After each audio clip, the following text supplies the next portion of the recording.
Good morning, First Presbyterian Church family, and welcome to Friday Follow-Up. As I promised the other day that I would give a report on our meeting.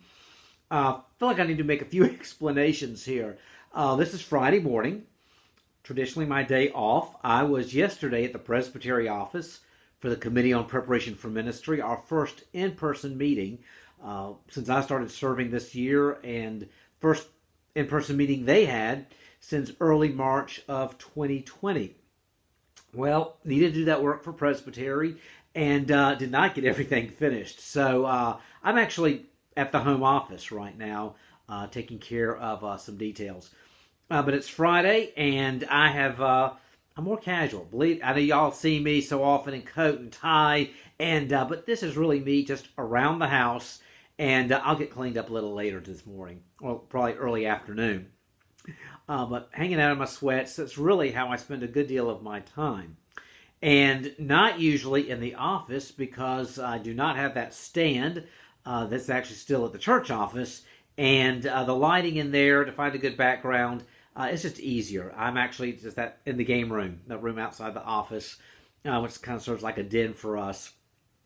And speaking from here, and this iPad is propped up against a television. So, that's the background, and here I am to give you that follow-up. The joint officers, that was the Board of Deacons and the session, met together again Wednesday night. And that will actually be our next to last meeting as joint officers. My hopes and plans to go into the new year are for the bodies to be meeting separately again. And even now, kind of working on how are we going to do that, because we got to get back into the habit of meeting separately.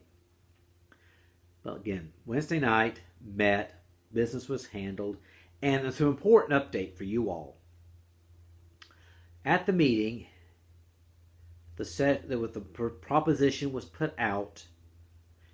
The deacons heard it. They voted to support it. That was their advice for the session to make the final decision. Do we relax, for the time being, certain protocols? And it was approved. What does that mean? So when you come on Sunday, at this point, we will not be checking temperatures. And you do not have to make a reservation. There will not be assigned seats. Now, you may be so used to sitting at a particular place, feel free to go right to that place. But there will not be that chart. For right now, will not be there, and the ushers will be there to greet you, and they will hand you a bulletin. A bulletin will not be placed in your seat, as we've been doing now for over a year. We will not have that in place. Also, between services, the disinfecting process that our nursery workers have been faithfully doing, that will not take place. Now, we do ask that people consider the back 5 pews on both sides and the balcony as the distance zone. If somebody sits back there, now some people like to sit back there, period, and that's fine too, but anybody self-selects to sit back there, that you respect their space. That if you also want to sit on one of those back 5 pews, that you purposely put yourself so you're not close to anyone back there. Because there may be people sitting there that have chosen to be socially distanced, and we need to respect that.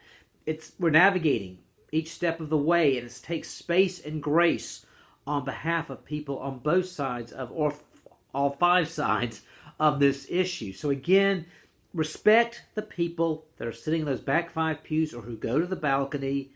Practice the social distance. Just like we have members who voluntarily, they choose to mask in worship. And we respect that. We honor that. We don't get in their face about that. That was one of the big decisions that was made. While I'm here, one other short update. With the sale of the 2 acres behind the old manse. It has been approved in principle by the trustees of the Presbytery, but there's a need for some clear details, clear statements made in the contract.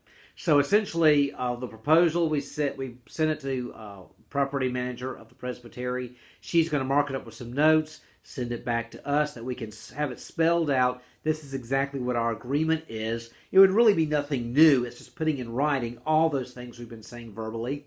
I've not seen her sheet yet, so I don't know the exact nature of the questions. We'll send it back to her. There's a lawyer that handles these cases for Presbytery, and he's semi-retired, and so it's a little on the cheap side, but he gets good legal counsel. He's actually taught real estate law at the University of Texas Law School. He will draw up a contract. He works with a title company, so we'll be basically passing it on to them. We'll need to get a survey lined up, and that might take some time. But essentially, once we get all that done, everything can come to pass. I'm waiting to hear back with that sheet saying, okay, this is what you need to spell out. So it's taking place. The wheels are just going a little on the slow side. But that will happen, and that really, as we look at some capital improvement projects in the coming year, that is a good project for us in 2022. I do hope and pray that as we go into the new year, that we begin to return to some more normal things. Now, and I know we've used that phrase new normal to the point I think everybody's tired of it, but I'm hoping in 2022 that whatever normal that we have is more long-standing. It'll be a season to learn and to experiment. Spring will be just time to play a little bit. How maybe do this, maybe do that, but really establish some new patterns out of this. Those are your two big updates from the meeting. I hope you're all having a great time, and I will see you on Sunday. I will see you on Sunday. Y'all take care.